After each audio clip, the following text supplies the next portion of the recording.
everyone. One thing I definitely take for granted on having guests is like, how do you start the show? Like, obviously when we're talking, it's one thing, but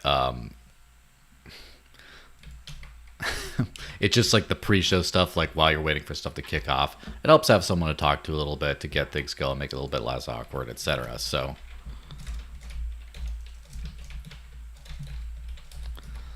all right, let me pop out these chats just to make sure everything's going well. Looks like we are doing well. All right. Close this. Well, let's just start out with, how is your week been, guys? I am trying new coffee today. It's pretty nice. I mean, straight espresso. I cannot imagine, like a few years ago, being the type of dude who just drank a straight espresso, ever. Like, I thought that I would always have it in some sort of a latte or something like that, which I tend to, but these last few months, I've been, just trying not to ingest calories before noon. I'm not super religious on that stuff, but, whenever I can, whatever. And as part of that, I just do the straight espresso in the morning. The afternoon, the only reason why it's straight espresso this time, though, is because I couldn't find my little milk frother cup to do it. So it is what it is, but, a little something to get you going. All right. Just saying. My key. My Y key is sticky, so I've been trying to say like everyone, and it goes everyone, which is a little sus. But anyway, let me go if you guys can hear me. Let me know if the audio's good. All that good stuff. And yeah. 3 watching here.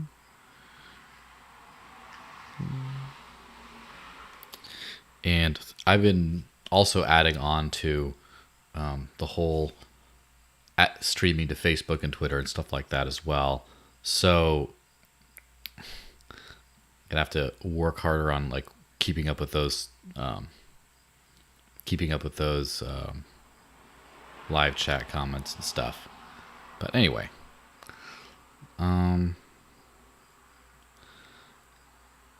people watch, yay. Well, anyway, drop a comment. Oh,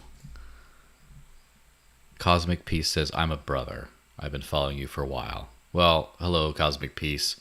Thank you. I don't know if I've been following you for a while or not, because I don't know what that name is, but it's fine. But yeah, thanks for watching. All right, we're 5 minutes in. It might as well be a good time to kind of get to the stuff. Now, the elephant in the room, or not the elephant in the room, but what's on everyone's mind these days is, of course, Tornado Cash. So, let me give just a quick recap of the situation for the people who have not paid attention to this yet at all. So, Tornado Cash was a service built on Ethereum that basically allowed you to have privacy. So basically, it's sort of like a Mixer or a Tumblr or like whatever else was used in like the older days of Bitcoin when people wanted privacy. There'd be some sort of a service where you gave them money and then they sent you money to a different address out, which didn't have the history tied to you, so you could kind of like clean your transaction history in case you didn't want people tracing where your money went. So basically, Tornado Cash functioned in a similar sort of a way, except it's not a centralized business. It's, it's a protocol level kind of thing, or rather, I believe it's a smart contract. But here I'm the problem with having such a high profile thing on Ethereum, a high profile news story on Ethereum, is I haven't paid nearly enough attention to exactly like the ins and outs of the entire Ethereum ecosystem, and there are some things that are kind of important to point out on this thing, though. So basically, what happened was the U.S. federal government sanctioned the use of Tornado Cash, including a whole bunch of addresses associated with that, you put your money in, it gets mixed up, whatever, and it comes out from these addresses. And so basically, if you receive, basically you're a criminal if you receive money from any of these addresses. So it's basically, a hard crackdown on privacy on Ethereum and on crypto as a whole. The stated reason for this is terrorist and criminal money laundering, right? That this has been used specifically by the Democratic People's Republic of Korea, or North Korea, in some hacking cases to like clean the money or whatever. And so obviously an open source protocol, right, can be used by anyone. And so I don't doubt that this is possible. And before we get into like the more specific news stories regarding this, basically this might be controversial coming from, the pro-privacy camp, from the pro-radical freedom camp, etc., all that stuff. But I do think that there is the North Korean element can't be ignored in this case. It doesn't mean it has anything to do with your rights. But I do think that if there had not been something explicitly linked to North Korea, I don't think that they would have acted in this way, kind of in the vacuum like they have. It's like, of all the different, you have like on Bitcoin, you got like a Samurai wallet and the Whirlpool, you got Wasabi wallet, you got a bunch of stuff like that. You got people using the Lightning Network to kind of obfuscate some things, although that's not nearly as effective. You got, mixing on Dash, you have Monero, which is kind of actively marketed as like a pro-criminal tool. At least it was in the old days. They might have changed their approach a little bit, but then of course you have Zcash, which is super ultra compliant, but also super ultra hard to trace if you do it right. And so there's all these things that they could have gone after, that the feds could have gone after, but they chose Ethereum's, which Ethereum's not even thought of as much of a transactional coin, Ethereum's Tornado Cash as part of this. And I think that, like, again, Occam's razor, right? I do believe that the simplest explanation is probably the correct one. And the reason why this got targeted is because it actually did have some sort of because it was used in this case. Now, the challenge, if you've seen recently, there have been multiple people who've been arrested and charged with serious crimes for having something to do with crypto education to the North Korean government. And I believe some professor got arrested. I believe, I don't know, a couple others. And so because of this, it's a clear kind of thing where of all the nations or state entities or whatever that the U.S. government considers to be, criminals, to be like enemies, North Korea is like at the top of the list. And then of course you got places like Iran and Russia and stuff like that. And then there's like always saber rattling with China, but like, definitely not like that, right? So it's basically, it makes perfect sense. This is what would be the first target. I'm not saying this to downplay anything. I'm just saying this is probably why it happened, because otherwise it seems like a really crazy kind of a precedent, right? So that's kind of like, that's because everything else I'm going to say is a lot of like, not everything, but there's a lot of like doom and gloom type stuff I'm saying, like following up with this thing.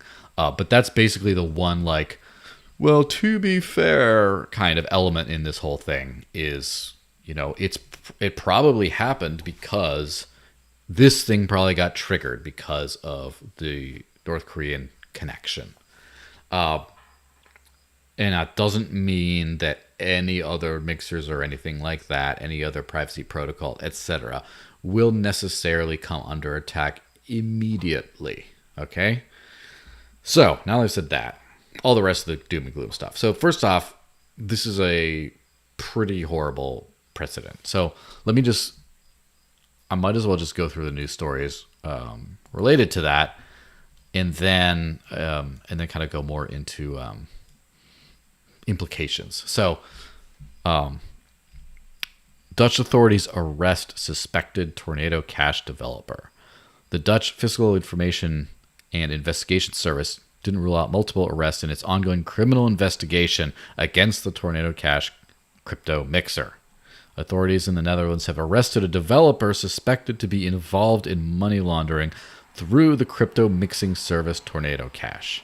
The Fiscal Information and Investigation Service, an agency in the Netherlands responsible for investigating financial crimes, officially announced the arrest of a 29-year-old man in Amsterdam on Friday. The man has allegedly been involved in facilitating criminal financial flows and money laundering through Tornado Cash, they said. So, where this becomes a big problem, right? Where this becomes not just a, okay, really quick on Odysee, I hear I can't hear you. YouTubers, please let me know if you can hear me. I can even test it on my own. I should be able to.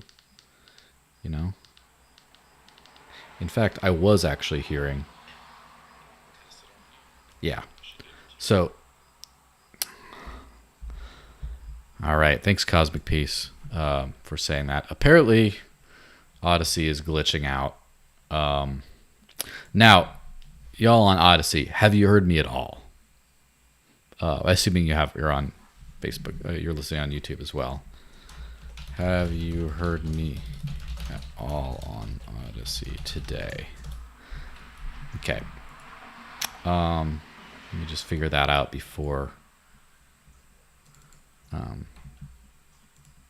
going too much more. But anyway, the implication. Yeah. Well, everyone on.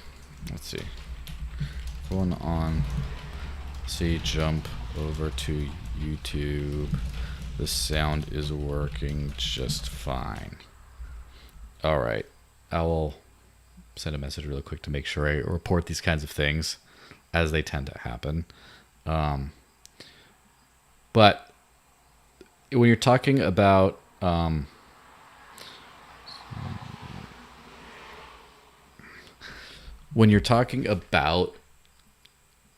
cracking down on laundering or whatever, which, I think is nonsense. But when you're talking about someone who creates a business or a company or a system or whatever, and they take people's money and then they mix it around and then they send it back out, like they launder it for someone, that's a very different legal discussion, right? Where you have a business you have a system that actively does this.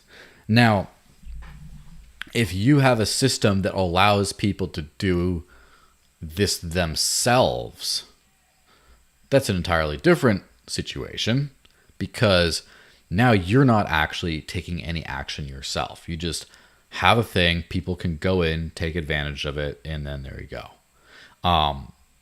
And on a completely different level, all right, if you are a developer of open source code, you literally write text and people can do what they want with that. If that is a thing that is being cracked down on, that is a huge problem, because the only thing that makes this a money transmission thing is the fact that some of these random tokens that have been created, literally, I guess out of thin air, right? Cryptocurrencies, people just start running open source software and it produces little tokens. And it's a miracle that people ended up giving them value over time. And I think that they have a lot of value. But the point is, the fact that the only reason that this is a problem that people teach, here's how you go, this is this code. If you execute this program, it will send these little tokens over to here, mix some stuff out and put some here. it'll make it harder for you to like literally solve this little puzzle of where did the token go. And criminalizing that is a big problem. All right. Criminalizing that is a definite big problem, because it's just literally writing code. Like any kid who's learning how to do this can just become a criminal now, because you're just like, oh, I'm just gonna write a little program that like does this little thing, and just the fact that that program happened to be worth money now, that now people are like, oh my gosh, this is like a criminal activity.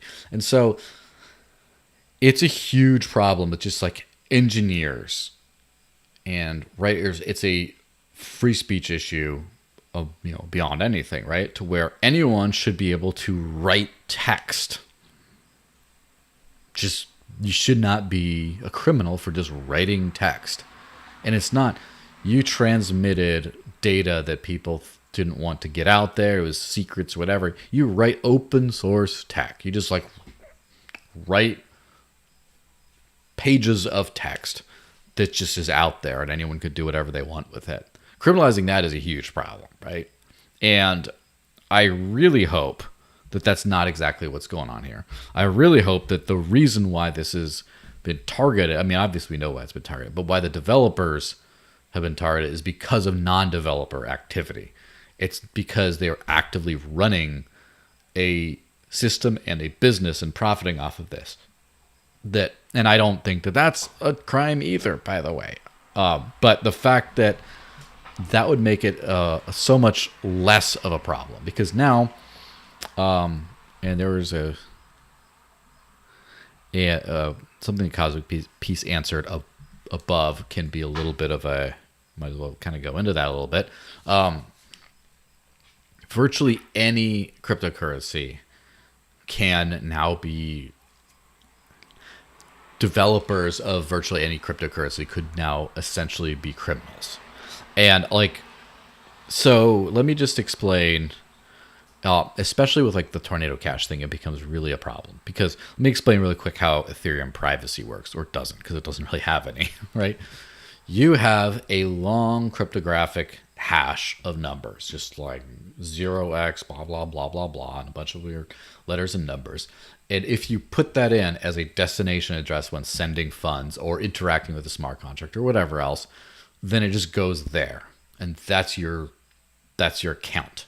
Ethereum is an account-based cryptocurrency. I have a how do crypto like addresses work video on this channel somewhere. You can dig it up, and it goes into a lot more detail on this sort of thing. But basically, if you have an account-based cryptocurrency like Ethereum, it's just like one address. And there you go. And your wallet that's your address. That's your account. And so if someone takes that, you can send whatever to it. So like if I have a public address, people are just going to send money to it or whatever. I can't stop anyone from doing it. And it's a multi-use. And if you put that into a block explorer, like say Blockchair, you just go to Blockchair and just paste in that address, you literally get to see every single transaction that's gone in and out of that account. You also have the ability to see which tokens, not just Ethereum, but like what other tokens are associated with that account. You get to see NFTs that are owned by that account as well. You get to see everything. It's basically just like it's doxing your entire possessions, basically, which is insane that this is a thing, that this is the way people kind of run, crypto, right? That this is a modern cryptocurrency, or modern technology that people are putting real money behind, yet it's just like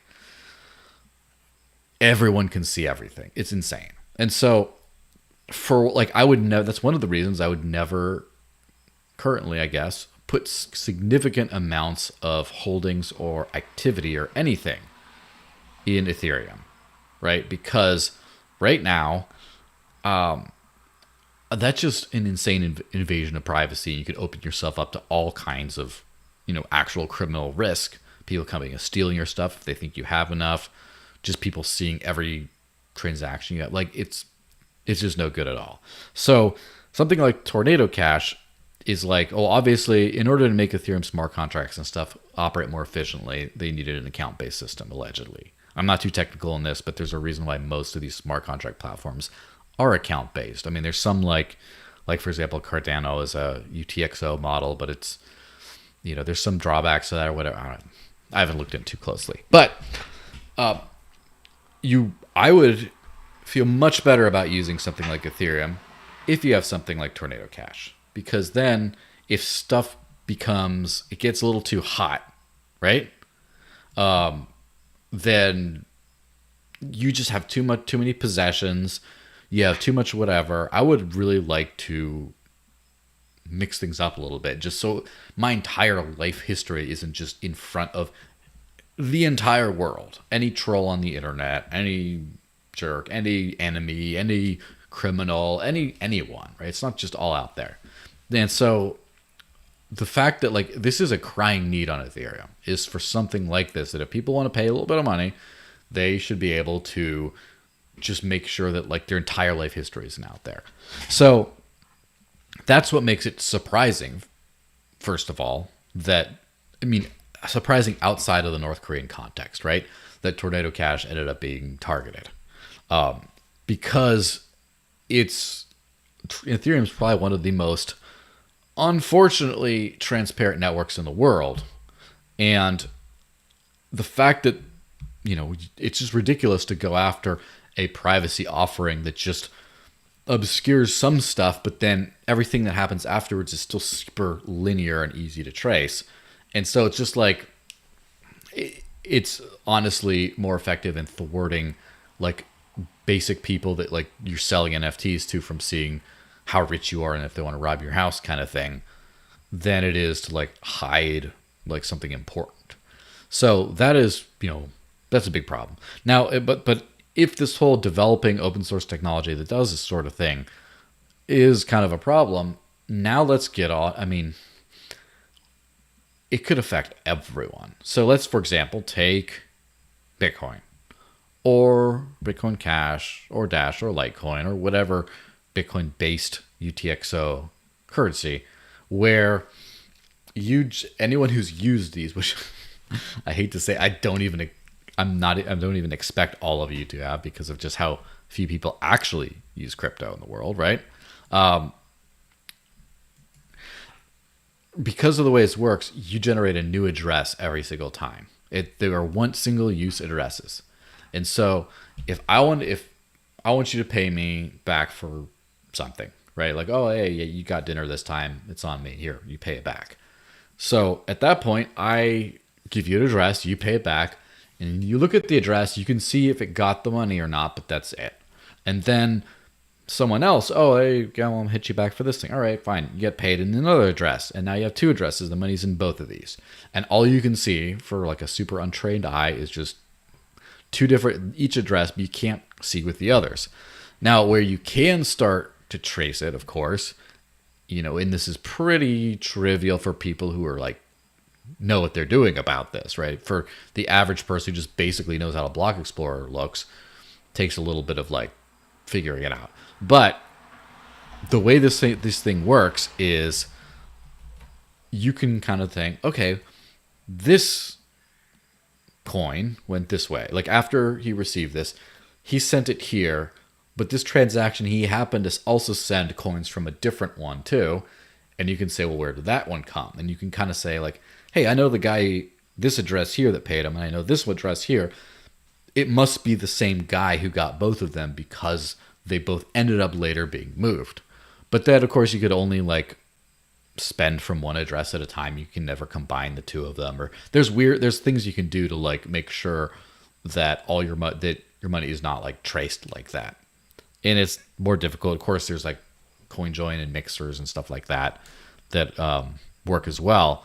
But that's just like the basic how hierarchical deterministic wallets work. HD wallets is they have basically an infinite number of keys that can be derived from, or almost infinite, from this one collection of keys. And so then you get a new key every single time, a new address every single time. So say you develop, let's just say use Koinomi. That's a popular one. How about like a Coinomi wallet or some kind of like an HD wallet like that?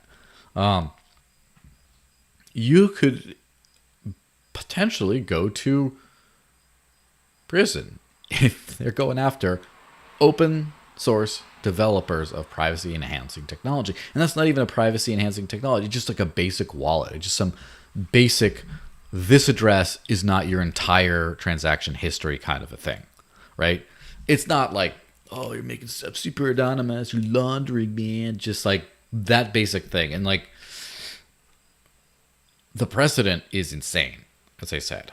It's crazy that you would be able to kind of go after someone for something like that. So I hope it's like for running a service that takes people's money and mixes it around and does something like that. So on the other hand, so now we have, as the question up here with Cosmic Peace, it says, is Dash privacy totally different?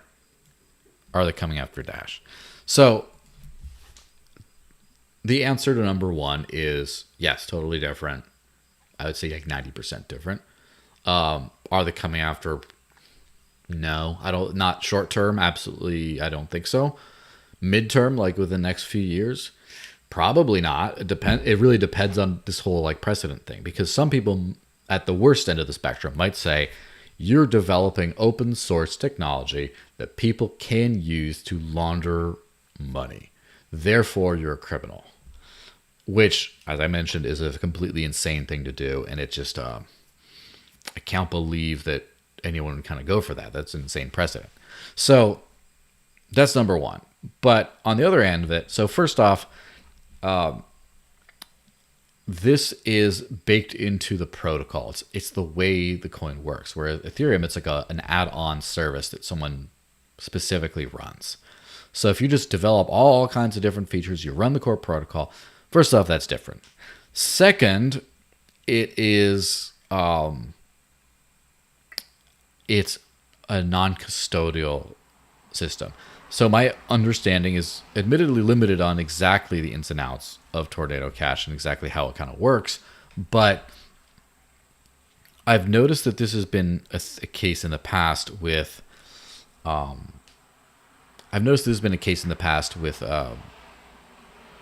for example, Bitcoin mixers.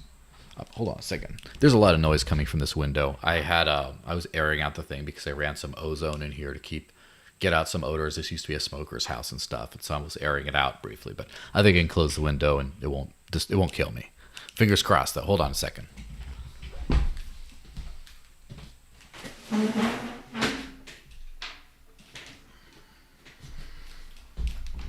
All right. I'm back. So as I was saying, there have been a few Bitcoin mixers that have been, or tumblers or whatever you want to call them, that have been shut down in the past and people have gone to jail.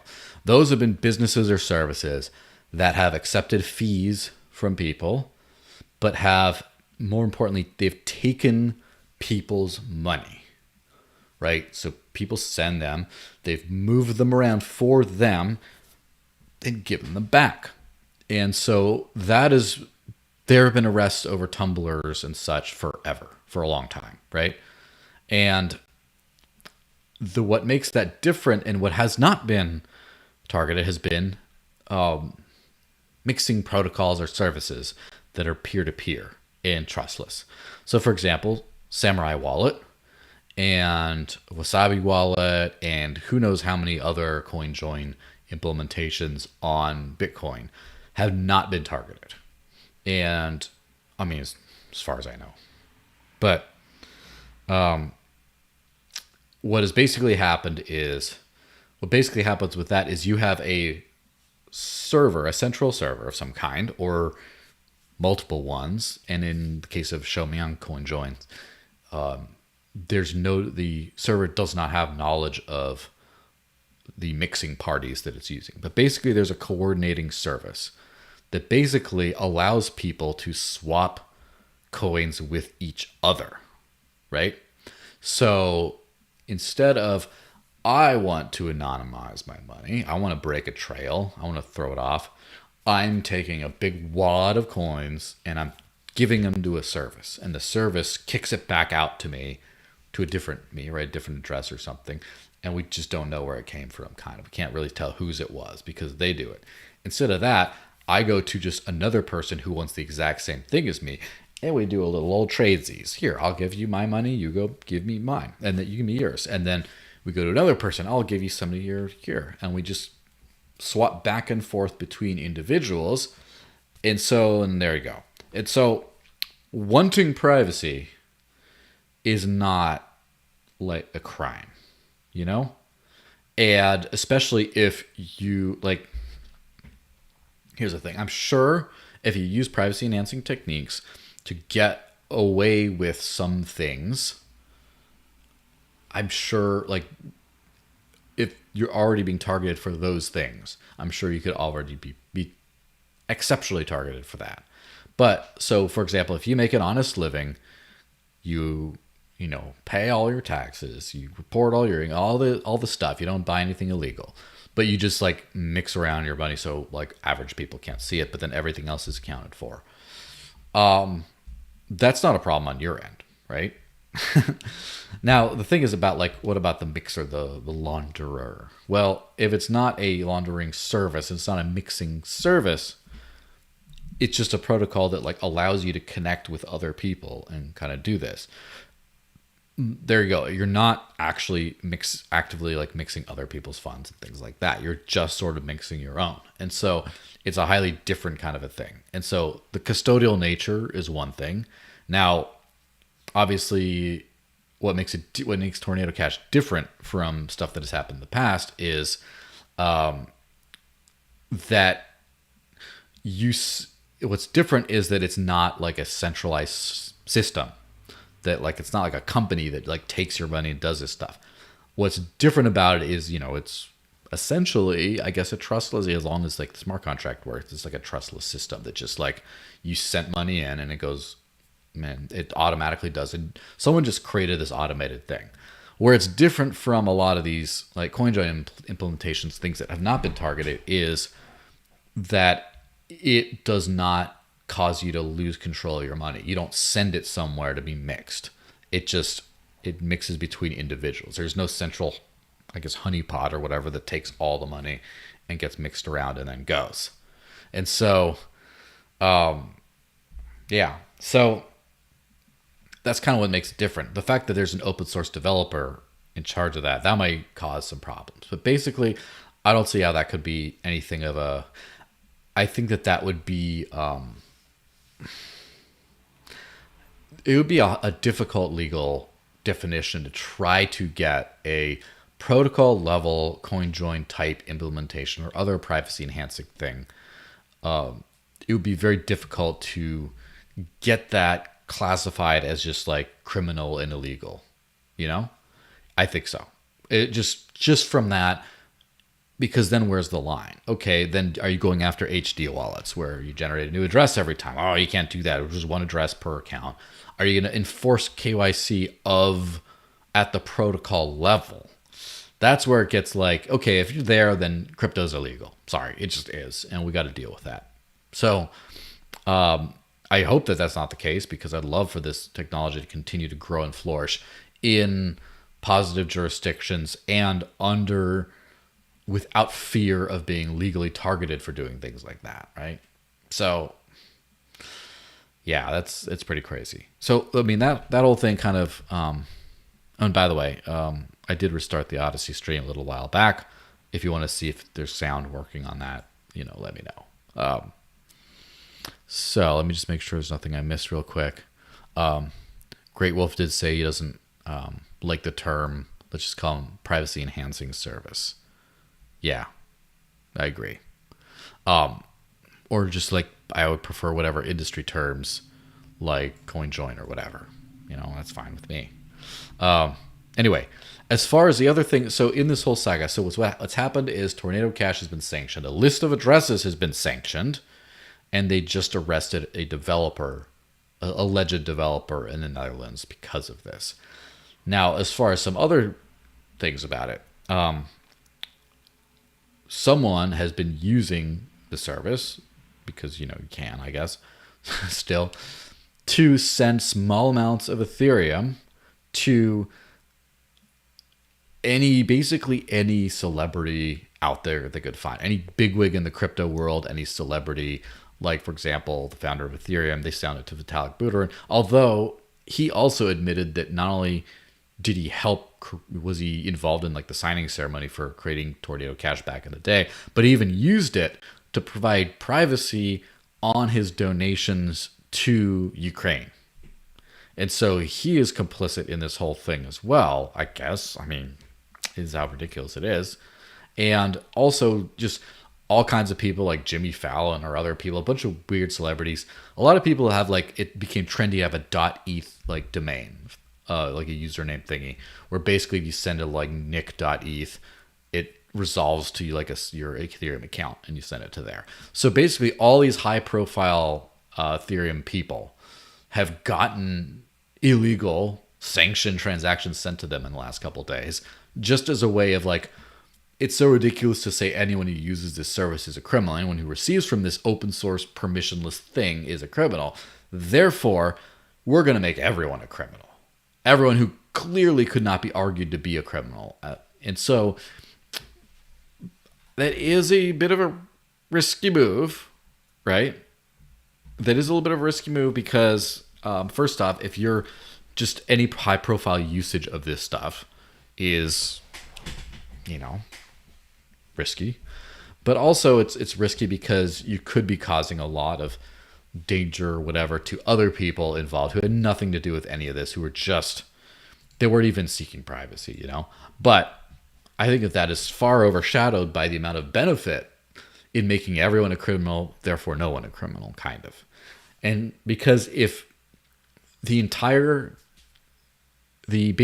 the US government said that, or the position is that the usage of this privacy enhancing protocol is a crime. And it does not matter for what purposes. It does not matter if there's illegal activity behind that. It does not matter if you're selling, it does not matter if you're laundering a foreign dictatorship's money or whatever. It doesn't matter any of this kind of stuff. Just if you use this, it's a crime. And so now if everyone's a criminal, they're not going to arrest everyone who received that. And that could be pointed out publicly, right? So then, I don't think they're going to just back off either. But what that does do is it forces a definition. Okay. That's not a crime, right? But if this is a sanctioned service, if you use it first off, they might change it to knowingly. Did you knowingly use this? No, I was doing nothing and someone sent this. If you have plausible deniability or whatever, then maybe that's a line that they draw. Maybe another line is, well, if you use this for illicit activity, that is a huge win, right? Because then at this point, even though you become under investigation, if you use this, it's not a crime unless they show that the thing that you were using it for, you have a strong suspicion of doing something else that was already not allowed, and then just using this to cover it up. That's kind of the direction I hope we go, right? I hope that this has the effect on that of just making it reasonable. But now, so there's that. Now, let me hit on these other ones, right? DeFi platform Oasis to block wallet addresses deemed at risk. Users report that their sessions were disconnected when trying to interact with Oasis with allegedly high-risk wallets. So, DeFi platform Oasis, again, DeFi, right? Says that sanctioned addresses will no longer be able to access the application. As a result of the change of the terms of service, wallets flagged as high risk are prohibited from using the Oasis app to manage positions and withdraw funds. Instead, such category of users must interact directly with the relevant underlying protocol where the funds are stored or find another service. So I think what we're saying is this is kind of like a front end thing, right? Where the front end of this DeFi protocol is saying, oh yeah, we can't do that. And by the way, Uniswap has already delisted some tokens from their front end protocol, from their front end that interacts with the base protocol. And I'm sure it's still able to be traded elsewhere on Uniswap, just not on the Uniswap app. And so this is, again, people are getting spooked. Oh, like what's gonna happen? Am I gonna get sanctioned, and then this is a problem, and I got to go to jail for doing nothing. So, and then in the same vein right here, DYDX confirms blocking and then unblocking some accounts flagged in the Tornado Cash controversy. The platform has said it used compliance vendors to scan for and flag accounts potentially associated with illicit activities, including sanctioned lists from many countries. It's a derivatives and trading platform. They block something. So basically, the flagging, blacklisting, and blocking of addresses is now becoming mainstream. It's easy enough to say, okay, these are addresses that that are deemed associated with criminal stuff by the government, I guess. And then a bunch of services are now wanting to stay out of trouble and like blacklisting these things. So this is just the way the crypto is going right now, right? There's going to be a significant CFI, KYC, kind of a element to crypto as it becomes more mainstream. And this whole travel rule thing where you have to basically, when you withdraw from it, it's starting to become enforced to where you're going to have to KYC your addresses withdrawing from an exchange. Say, this is me, I prove ownership of this address, kind of thing. The thing is, crypto addresses is such a wide spectrum, right? So first off, in an Ethereum world, we are living in an Ethereum world. In an Ethereum world, this makes a lot more sense. Again, I don't think this kind of stuff makes sense. Just blocking random address, like this is entirely against the point of crypto. And this is the kind of, we're trying to get out of the financial dark ages here. But it makes more sense from a practical perspective of these accounts. These are accounts. They're individuals, or they have some sort of a personhood in some way, right? We can just, these are not kosher. Don't accept stuff from there. The thing is, it makes less sense in like a Bitcoin world where you have Bitcoin and you can have any number of addresses. In fact, it's thought of as good practice to use an address at one time, one use. So then in that case, if you're flagging addresses, you're only flagging addresses that are associated with a particular criminal activity or whatever you want to call it.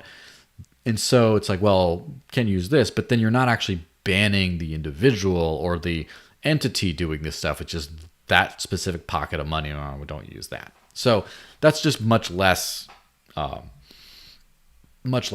But then when you start getting into things like, for example, mixers or coin join implementations where you have mixed funds, keeping track of any single address or collection of addresses is just like off the table. You just can't. Now it's just like, if you're really into like chain analysis and stuff like that, if you know what you're doing and someone moves like a big chunk of money and it all gets mixed up, and then a bunch of mixed, you don't know where it came from, money in the same amount in a certain time frame to something with a similar geography, if you can pinpoint that, just shows up. You can kind of connect to those two kinds of things. But as far as like blacklisting or this came from this address, that is very difficult to do, if not, practically impossible, depending on, again, if you do some dumb things like use your toxic change or whatever like that. But that's a whole different discussion. But that whole thing, it just makes the address, like sanctioned addresses thing, kind of like even more absurd. And then you go to next level where you have something like a Zcash shielded address, where when you have on a block explorer, oh, this transaction, where did it come from? Shielded. Well, where? Like, what address do you blacklist? How can you tell it came from a shield? How can you tell it came from a sanctioned address? You can't. It just, there you go. You can kind of say, well, we have reason to believe that this payment out to here came from a large-scale theft, which happened here, and there's just a bunch of we can't tell in between. So we're going to put out a warrant for a search and arrest and all that kind of stuff, and get someone to say, let's open up your wallet, let's check your transaction history. The only by the way, because it's all shielded, right? show where this came from. But then at that point, you suspect an individual of being a criminal, and you literally say, we want you to comply and go through and prove that you're not. That's much different from just like the Wild West. Right now, I'm just like, flagged addresses and stuff. That's much different from that. So this whole way of doing stuff is just not going to fly. Like at some point, I think that people are going to have whitelisted addresses and like KYC associated crypto accounts, or only, or it's just they're gonna have to just give up on this whole like illusion thing. But also anything that can blacklist these as like a central protocol, like that is a big problem too. That's not DeFi, for example. I'm not saying DYDX is, but as far as like any kind of DeFi thing, so like for example, Thorchain should allow you to interact with any wallet that's like compatible and is not checking for things. And what happens if you send money in with certain memo of do want to trade for this, blah, blah, blah. So whatever it is, whatever information's with it, it should execute the trade automatically. And well, which address did it come from? Well, just why does it have any visibility on that? It probably doesn't at all. And so when you start seeing DeFi protocols have stuff coded in to just specifically blacklist addresses and stuff, that's how you know it's not like DeFi. You know, it's CeFi with extra steps. And that's how you know to kind of like stay away from that stuff. So yeah, that's pretty kind of a chilling effect thing. So I'm going to wrap up this privacy point, and then there's just one other story I thought would be fun to include. Going to like wrap up that privacy thing by just saying, yeah, let me just read this thing Great Wolf said because it's very relevant. Are they suggesting that an individual can own a number then? Because that is what crypto addresses are. Yeah, basically. I mean, basically that you own, you know, access to this number. And the thing is, that makes it even different is, what about the transfer and ownership of this? What if it's more people have it? The thing is, there's no ownership in crypto, really. So if you have an account under your possession, if you have like an Ethereum address and you run it, it's your wallet, you can, at that point, that address can contain ownership over NFTs. For example, like here are the NFTs at this address. Okay, you own that. You don't. The account does, but you control the account, so there you go. But who controls the account, who has access to those keys could be anyone, any number of people. And if you get hacked, it could be, you know, someone else. You could also lose access to your keys. And then whatever happens to that account, it's not your account anymore. And it's not like, oh, my account got hacked, let's quick shut it down. You can't shut it down. It's just, that's not how it works. So if you have an account and then it's like, all you gotta say, hey guys, if you publicly say, hey guys, that's not mine anymore, use something else. Like, and it can be traced to your real world identity. I guess that might absolve responsibility from that. But the point being, if you're starting to associate like addresses with people and they're not just addresses, you know, and they can't, that's when it starts to become really weird, because the amount of people you can criminalize who have no way of avoiding criminalization because it's just a mistake, they lose access to their account and something else happens, or they hold on to their account, but someone sends laundered, you know, again, that word again. If someone sends money that was used in objectively criminal activity to you, you can't stop it. As long as you have a public address somewhere, as long as someone knows that that address exists, then you just can't stop it at all, right? They're just public addresses, is what it is. And so the fact, and I think that's the point that the Tornado Cash like airdrop thing was making, is that you can't criminalize people for things outside of their control. So open source developers of privacy enhancing technology, You cannot criminalize those people because they don't control the outcomes of that. It's just jumbling up numbers somewhere on the internet, right? And you can't criminalize people from just developing a thing. They didn't do anything. They just wrote about stuff. Like Abby Hoffman wrote this book. I believe it was called Steal This Book back in the day. It's like an old school, like hippie generation, kind of like anarchist manifesto, so to speak, but more like rioting and stuff. And it's a published book today. It has instructions on how to build a Molotov cocktail, which is allegedly quite dangerous, right? You could cause a lot of harm with that, but it doesn't build it. This is just written instruction. This is how it is done. All right, it's out there. And like, how are you going to just like attack the free flow of information like that? And same thing. This is the code that, if executed, could end up obfuscating transactions, which has nothing to do with actual criminal activity. It's just obfuscation anyway, but it's not even doing it, just telling you how to do it. If you execute this program, this is how it works. Or someone could say, yeah, I like that, but I'm going to take that. I'm going to change these parameters because I don't like the way he did it. And I'm going to just execute this version, open source code, whatever. What is that original person?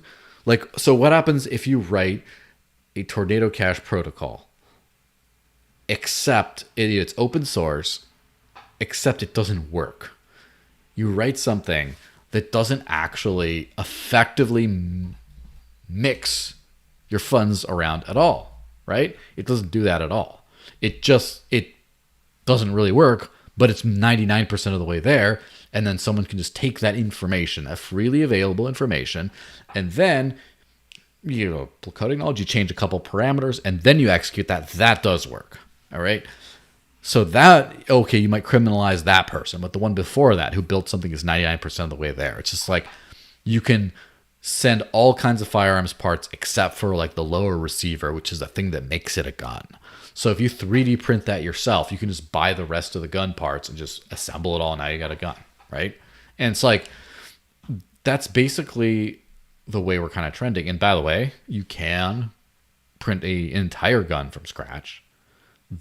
It's, most people print certain parts of it, but basically the firearms manufacturing blueprints, the code as it were, is out there. It's publicly accessible.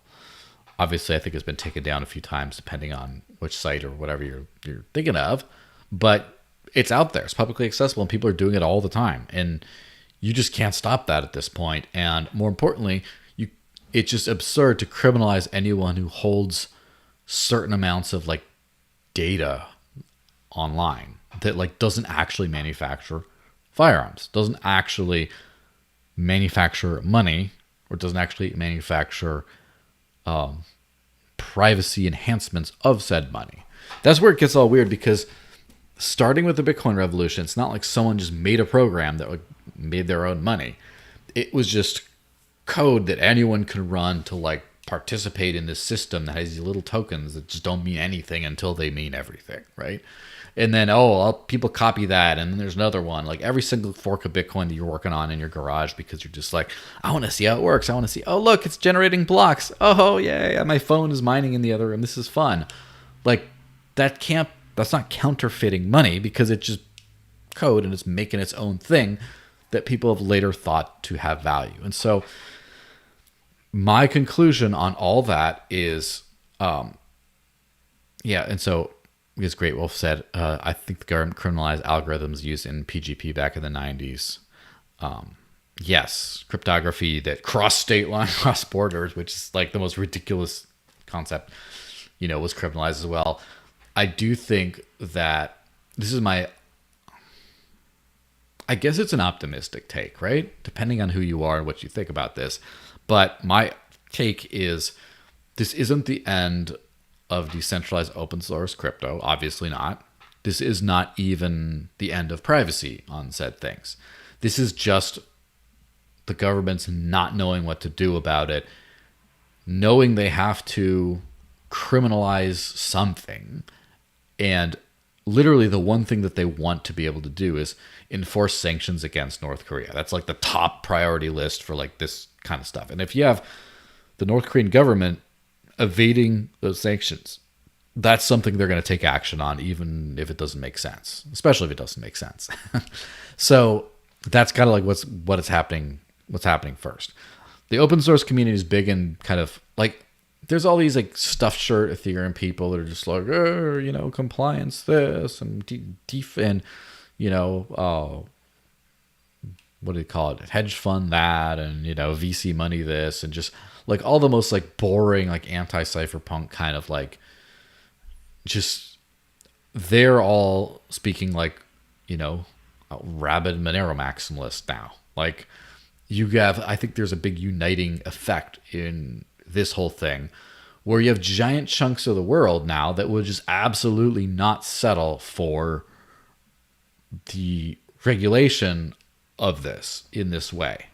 There's a lot of people who are more than happy to pay all their taxes, to not buy anything illegal, to report thefts and criminal activity and collaborate with law enforcement to do that. And all that. There's all these kinds of people who are willing to do all these kinds of things that think this is absolutely egregious. What's being done. So something's got to give. And I think that what's going to happen is it's the same as the file sharing kind of era of where it was like, oh, it's a crime to download a song. And I don't think it ever really stopped being, right? It just, you don't really get in trouble, or it's easy to not, and no one really cares. It just, what ended up being is the whole old system of record producing records and stuff like that just had to evolve, right? And now you just license it to stuff like Spotify and things like that. And then artists are giving it away, or giving like access to songs away for free or whatever. But then, they're still selling other things. And now it's becoming like the art world is becoming like an NFT thing where you have a song and you can put out an NFT of the song, which contains the song even. People can still listen to the song, but only the NFT possessor possesses the NFT could use it. And you can't really duplicate or counterfeit it because it doesn't come from, again, the account, the address that minted the NFT. And so you're going to start, it's the evolution of, first, you have to pay a ticket to go to my concert. Otherwise, you can't hear my music. Or you have to buy a CD.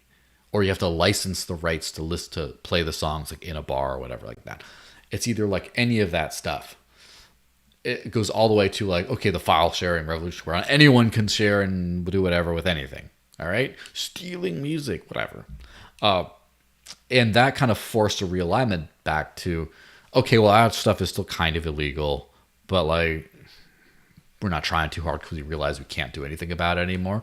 So we're just going to have the free market provide a solution for that, which is a large free or extremely cheap streaming platforms of music where artists then get a kickback of every little view and stuff that you get. And then that kind of makes it easy enough so people don't want to steal. So then like now that they wanted free and accessible music, so now there it is. And then even Spotify and stuff is like free to use if you put up with some ads, for example. And just like the ease of searching or like playlists or whatever, it's all like, they'd sell you premium features, but like anyone who wants to listen to certain songs can do it, right? So now the next thing is going to be probably artists just release it for free, everything for free. It's out there for free, but then they sell NFTs of these things and it provides certain benefits or special perks or things like that. So now everyone can listen to. At some point, I think that the archaic legal system is going to catch up and not even have it be a crime to like reproduce without authorization or whatever. But then because now the artists get to control their own NFT wallet and be able to mint those kinds of things, now it kind of comes full circle. So I predict something similar is going to happen with open source tech and crypto, where at some point the government will find a way, and I don't think the government's going away anytime soon, but at some point they're going to find a way to to track and persecute explicitly criminal activities such as theft. And they won't be able to do anything on the protocol level to do anything, but they will be able to find people responsible and charge them with theft of things like that. And the whole like privacy and laundering thing is just going to be, it's going to have to result in a much fairer, I think, taxation system where you're not going to get away with not paying anything, but it's going to be a more reasonable rate. I mean, just even if it's not a different rate, it's like you're already going to be way ahead, just not having to pay the inflation tax because, you know, someone else controls the issuance of the money. It's going to be tough for governments to get off of that addiction there, but they'll have to do it. Sorry. And make it just easy to pay, automate, in fact, paying of taxes on whatever you do and stuff like that. And then just all your economic activity is just like free and easy. And if you mess up, you have to actually explicitly try to avoid this kind of stuff. It's not going to be where you're just like sweating bullets filing your taxes because you just don't know if you crossed all the T's and dotted the I's and everything, or you get audited. Oh my goodness. Like you're not on that kind of level because it's just kind of, I did nothing different, so therefore it all works. And then you're going to have to try to go out of your way to like actually run afoul of the law on this kind of stuff. And it's just going to take a while. And unfortunately, a lot of people are going to be caught in the middle and will be, you know, unfairly criminalized and have their lives ruined in the middle. And I hate it sounds like I'm speaking nonchalantly about that. It's horrible stuff. But we're in an important transitionary period where now we have governments starting to come back in and be involved with crypto a little bit more. And this is the last big speed bump before we hit mass adoption, I think. Early majority adoption, and then you start getting to masses and stuff. So let's hit this last story then here, right? UNCTAD takes aim at crypto in developing world in a series of critical policy briefs. The UN organization is urging countries with emerging economies to implement regulation to head off the potentially destabilizing influence of cryptocurrency. The United Nations Conference on Trade and Development released a policy brief Wednesday, 2 days ago, on cryptocurrency. It is the third brief in a row the agency is dedicated to crypto. Together, they represent a detailed assessment of the risks crypto presents for developing economies and options for resolving those risks. Basically, they're worried that developing nations are using crypto and, they could lose money and it could be terrible. Mostly what they're worried about is developing nations are adapting crypto faster than they're adopting systems of financial control that they're used to. And too bad. It's about time that the poor of the world got something nice.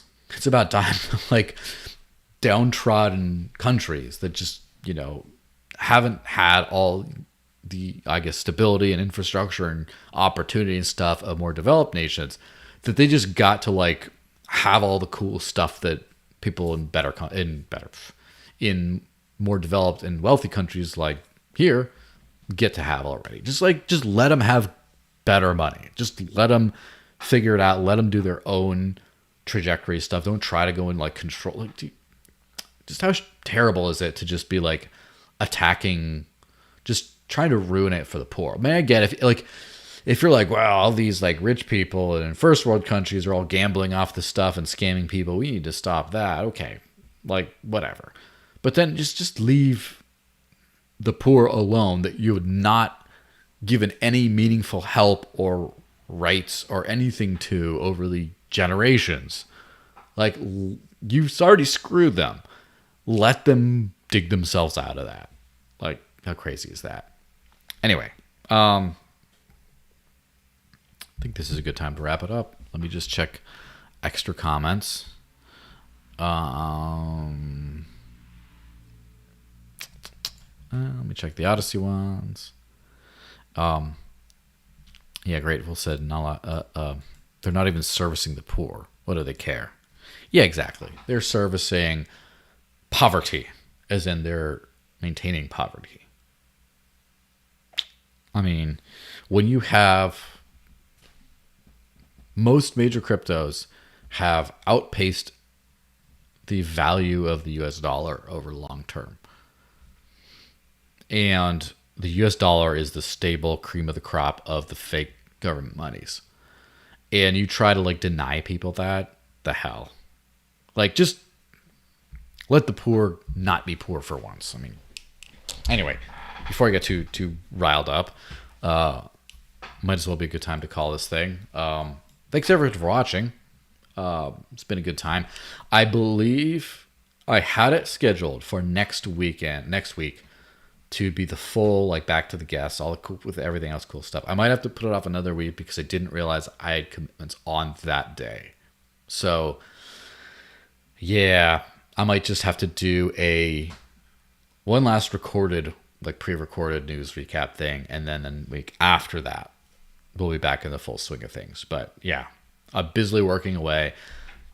I got a lot of good work done on this really cool video, but got 99.9% of the way there, and I was up late trying to finish it, and it didn't work out. So they'll hopefully be released this weekend. But anyway, thanks for watching, guys.